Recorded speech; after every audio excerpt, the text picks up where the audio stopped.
గట్టిగా మాట్లాడొచ్చు ఆయన. ప్రసాద్ గారు రెండు అంశాలు.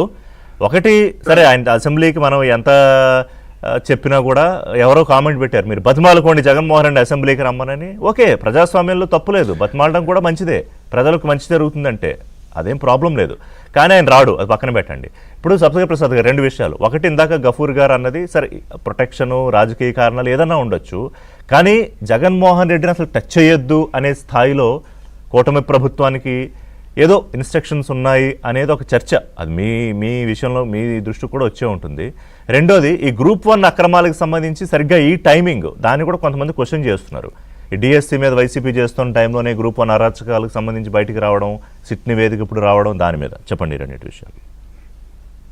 ఇప్పుడు జగన్మోహన్ రెడ్డిని టచ్ చేయొద్దు అని ఆదేశాలు వచ్చింది అని చెప్పే వాళ్ళు కూడా నేను అడుగుతాను, మీకేమైనా చెప్పారా? ఏమన్నా మేము చెప్పే విధంగా ఆవేశాన్ని పొలిటికల్ స్పెక్యులేషన్స్ ఎవరు దోచిన విధంగా ఎవరు కావాల్సిన వాళ్ళు మాట్లాడుకుని వాళ్ళ ఇది వాళ్ళది అట్లాంటి ఆదేశాలు లేదు. అవన్నీ కూడా ఊహాజనితమైన మాటలు, దాన్ని పక్కన పెట్టేద్దాం.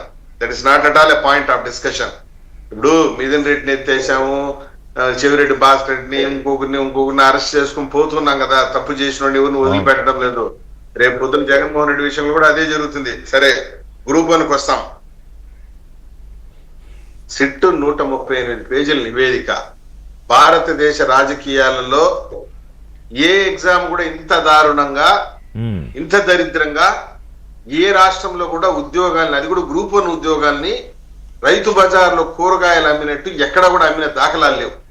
ఒక డిఎస్పి, ఒక ఆర్డిఓ, ఒక deputy commissioner commercial tax, municipal commissioners లాంటి గ్రూప్ 1 ఆఫీసర్స్ ని సెలెక్ట్ చేసేటువంటి ప్రక్రియగా ఏపీపీఎస్సీ చరిత్రలో ఎప్పుడూ కూడా లేని విధంగా 3 సార్లు దిద్దినటువంటి చరిత్ర లేదు.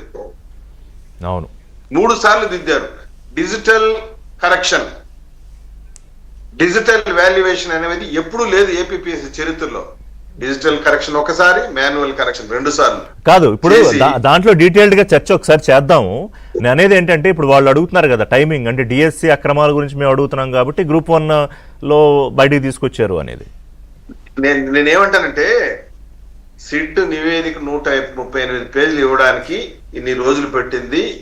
దాదాపు దేశంలో ఉన్నటువంటి 7 FSS ల్యాబ్ పంపించి అన్ని డీటెయిల్ రిపోర్టుతో ఒక ఛార్జ్ షీట్ వేసాం. రైట్, మీరు ఏదైతే అడగదలుచుకున్నారో, మీరు ఏదైతే కౌంటర్ చేసుకున్నారో, my dear YCP MLAs and my dear YCP leaders, మీకు దమ్ముంటే అసెంబ్లీకి రండి, ఆన్సర్ క్రిస్టల్ క్లియర్ ఇవ్వడానికి మేము సిద్ధంగా ఉన్నాం. డిఎస్సిలో ఇప్పుడు సింపుల్ గా ఒకటి తెలిసిపోతాం సార్, గ్రూప్ 1 ఎగ్జామ్స్ లో అక్రమాలు జరిగిందని దాదాపు 408 మంది అభ్యర్థులు రిట్ పిటిషన్ వేశారు కోర్టులో. అవును, ఇది గ్రూప్ 1 ఎగ్జామ్స్ లో అక్రమాలు జరిగిందని దాదాపు 408 మంది రిట్ పిటిషన్లు కోర్టులో వేశారు. డిఎస్సీలో అక్రమాలు జరిగిందని ఎన్ని మంది అభ్యర్థులు వేశారు? నష్టపోయిన అభ్యర్థి ఒకడైనా కోర్టు తలుపు తట్టున్నాడా? వేసిందంతా కూడా కోర్టులు, వైసీపీ ఎమ్మెల్సీలు వేస్తే కోర్టు చివర్లు కూడా పెట్టి ఎమ్మెల్సీలు కోర్టు ఏం చెప్పింది, మీకేమైనా సంబంధం ఉందా, నువ్వేమైనా నష్టపోయినావా, ఆర్ యు సఫరర్ అని. సో ఇందాక మీరు చెప్పినట్టుగా ఈ అక్రమాలన్నీ బయటకు వచ్చి అరెస్టులు మొదలైతే, ఆల్రెడీ అరెస్టులు అయ్యాయి, బయటకు వచ్చారు. సో మళ్ళీ యాత్రలు మొదలవుతాయి. సో జైత్రయాత్రలాగా జైలు కొనసాగుతాయి, అంతే కదా? తప్పకుండా మీరు చూస్తారు. మీకు తెలుసో లేదో, క్రిస్టల్ క్లియర్ గా వాళ్ళే ఒప్పుకున్నారు సార్. గ్రూప్ 1 ప్రశ్న పత్రాలు ఏపీపీఎస్సీ స్ట్రాంగ్ రూమ్ లో ఉండాల్సిన పత్రాలు హాయ్లాండ్ అనే రిసార్ట్ కి ఎందుకు పోయిందండి? లేని పరిస్థితి. హాయ్లాండ్ కి ఎందుకు పోతుంది ఆ పత్రాలు? ఎనీవే చూద్దాం, దాని మీద సీరియస్ గానే నిన్న ముఖ్యమంత్రి కూడా రెస్పాండ్ అయ్యారు.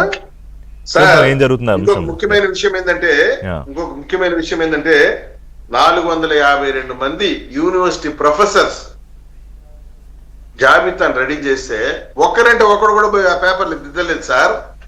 వీళ్ళు ఎవరు దిద్దించారు తెలుసా? డేటా ఎంట్రీ ఆపరేటర్లు, ఎలక్ట్రీషియన్లు, సెక్యూరిటీ గార్డులు, క్లర్కులు, ప్రైవేట్ స్కూల్లో పనిచేసే వాళ్ళు, వీళ్ళ దగ్గర గ్రూప్ 1 పేపర్లు దిద్దిస్తారా? క్రిస్టల్ క్లియర్ గా ఇంత ఎవిడెన్స్ పెట్టి బుకాయిస్తారా? గ్రూప్ 1 మీద ప్రత్యేకంగా ఒక రోజు మాట్లాడదాం, అందులో అంశాలు బయటకు వచ్చాయి. థాంక్యూ. నేను ఒక యూనివర్సిటీ రీసెర్చ్ స్కాలర్ గా చూసా, ప్రొఫెసర్లు పోయి దిద్దుతారు టాప్ ఎక్స్పర్ట్స్ ని. రైట్, ఆన్సర్ చేసింది. ఓకే ప్రసాద్ గారు మాట్లాడదాం. మళ్ళీ గ్రూప్ 1 మీద ఎలాగో మనం డీటెయిల్ గా డిబేట్ చేయాలి. Thank you very much Prasad గారు, గఫూర్ గారు, శ్రీధర్ గారు. ఇది వాళ్ళ బ్రేక్ఫాస్ట్ అప్డేట్స్ కోసం కీప్ వాచింగ్.